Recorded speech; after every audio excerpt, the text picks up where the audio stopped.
Hello everyone, welcome back to my channel solo traveller. This is Ram friend. और मेरे सामने खड़ी है बजाज की ही दो बाइक्स। एक है RS 200, दूसरी है Pulsar 220F the legend. Difference क्या है? RS में न्यू जनरेशन इंजन लगा है, 200 सीसी का इंजन है लेकिन लिक्विड कूल इंजन है और आपका 6 गियर स्पीड ट्रांसमिशन के साथ में आता है। वहीं पे पल्सर 220 में 220 सीसी का इंजन है, यानी कि RS से बड़ा इंजन है लेकिन ओल्ड स्कूल इंजन है, पुरानी टेक्नोलॉजी है इसमें। लिक्विड कूल भी नहीं है, सिर्फ ऑयल कूल्ड है और साथ में 5 ही गियर, मतलब 5 ही गियर की बाइक है, तो 5 स्पीड गियर बॉक्स ट्रांसमिशन के साथ में आती है ये। बाकी है दोनों सिंगल सिलेंडर, तो ये सारी चेंजेस हैं। बाकी RS 200 देखोगे आप तो फुल फेयरिंग के साथ में आती है। पल्सर 220 जो है वो हाफ फेयरिंग के साथ में आती है। RS 200 महंगी भी है, क्यों? क्योंकि नया इंजन लगा हुआ है उसमें, ज़्यादा अच्छी टेक्नोलॉजी वाला इंजन है, लेटेस्ट टेक्नोलॉजी के साथ में है, तो ज़्यादा कॉस्टली बाइक है। फुल फेयरिंग के साथ में आती है। पल्सर 220 थोड़ी कम रेट में आ जाती है। तो इन दोनों के बीच में करने वाले कंपैरिजन और क्या बोलते हैं, पावर की बात कर लेते हैं। तो जहाँ पे RS 24.5 PS की पावर देती है, वहाँ पे पल्सर 220 आपकी सिर्फ और सिर्फ 20.4 PS की पावर देती है। टॉर्क में भी डिफरेंस है, जहाँ पे RS आपकी 18.5 न्यूटन का टॉर्क देती है, वहाँ पे 220 जो है ये आपकी 18.6, यानी टॉर्क ज़्यादा देती है लेकिन बहुत कम डिफरेंस है टॉर्क में। पावर में बहुत ज़्यादा डिफरेंस है, तो उम्मीद यही है कि RS विनर रहेगी। बाकी चला के देखते हैं।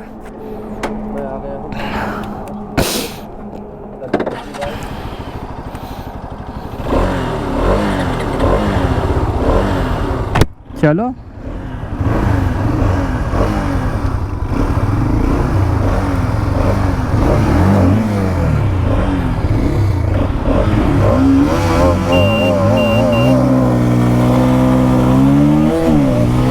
निकली 220 आगे एक्सेलरेशन में।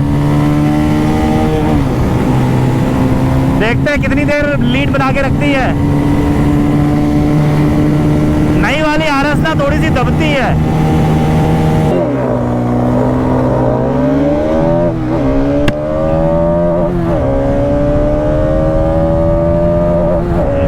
आ गया RS का इनिशियल, पता नहीं क्यों भाई दब जाता है।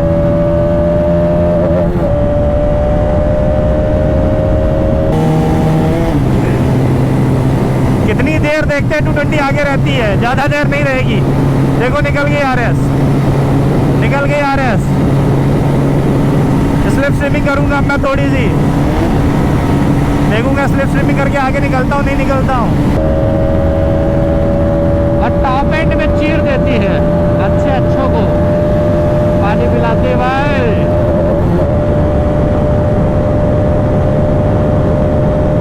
सामने से विंड प्रेशर इतना बढ़ रहा है, स्पीड निकल के आ ही नहीं रही है, नहीं निकल पा रहे। स्लिप स्ट्रीमिंग करके भी नहीं निकल पा रहा आगे मैं। मुझे उम्मीद थी कि नहीं निकल पाऊंगा। RS की टॉप एंड ज़्यादा है।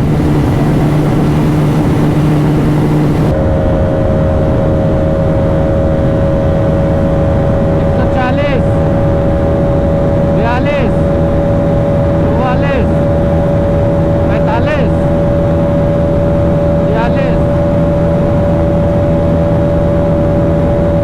और अब गैप बढ़ता जा रहा है। अब गैप बढ़ता जा रहा है।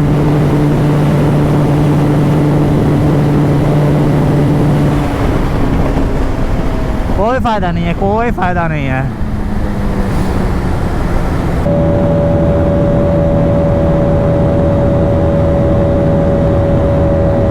तो गड्डी निकल नहीं पाएगा।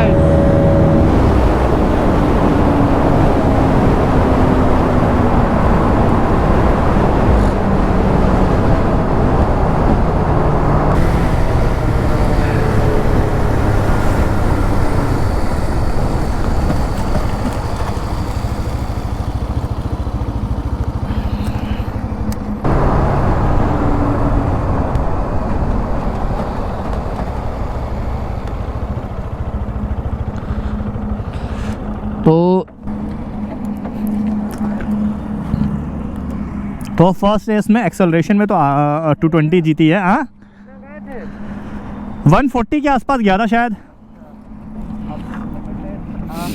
220 की सीट ऊंची है यार। RS पे बैठने के बाद पता चल रहा है कि 220 की सीट ऊंची है।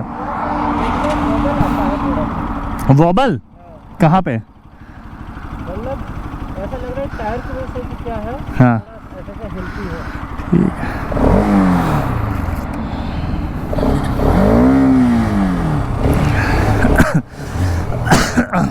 चलो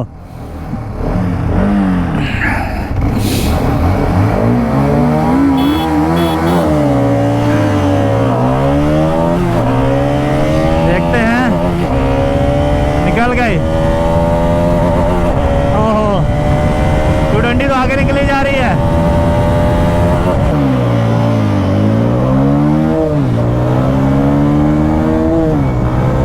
गाइस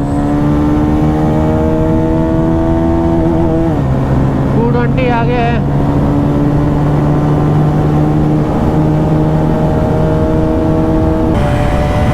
देखते हैं आरएस कितनी निकलती है आगे।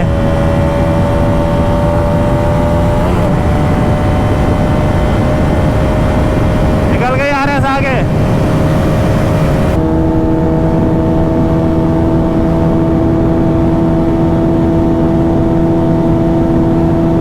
चौथा गियर लगा, ले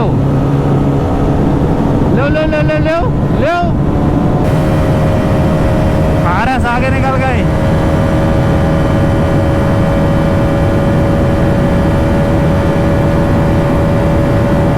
भाई साहब एक्सेलरेशन 220 का अच्छा है। R15 को एक बार बीट की एक्सेलरेशन में। 138, 40, 41।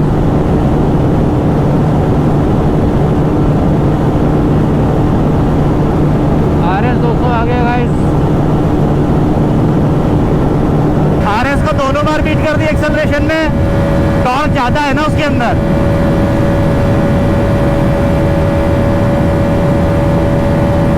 तो भाई ये है आरएस।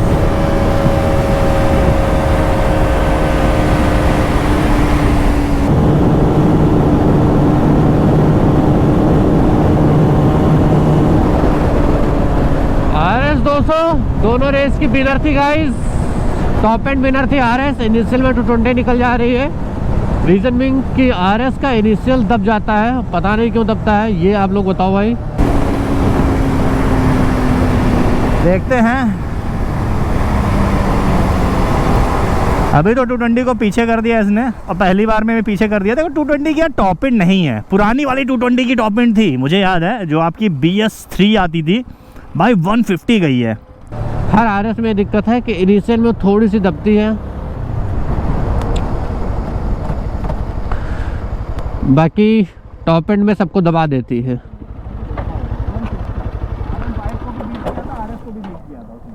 नई वाली में टॉप एंड नहीं है उतनी। आपने मेरे चैनल पे देखा होगा 150 R15 को भी बीट किया था, RS को भी बीट किया था उसने। नई वाली में टॉप एंड नहीं है उतनी। तो ये था आपका टेस्ट, परफॉर्मेंस टेस्ट। और आपने देखा कि दोनों बार एक्सेलरेशन में जो 220 है वो विनर रही है। बट उसके पीछे एक रीज़न ये भी है ना कि नई वाली RS जो है ना थोड़ी सी दब रही है यार। एक्सेलरेट जैसे कर दो ना, हल्की सी बैठती है फिर उठनी शुरू होती है। बट टॉप एंड में RS जाहिर सी बात है एक्सेल करती है। 220 की टॉप एंड नई वाली की उतनी ज़्यादा नहीं है। आप लोगों ने बताया आपको ये ब्लॉग कैसा लगा। सोशल मीडिया हैंडल मेरे यहाँ डिस्प्ले है, वहाँ मेरे साथ कनेक्ट कर सकते हो इसी के साथ। Right heart, this is Ram soldier signing off, keep being awesome.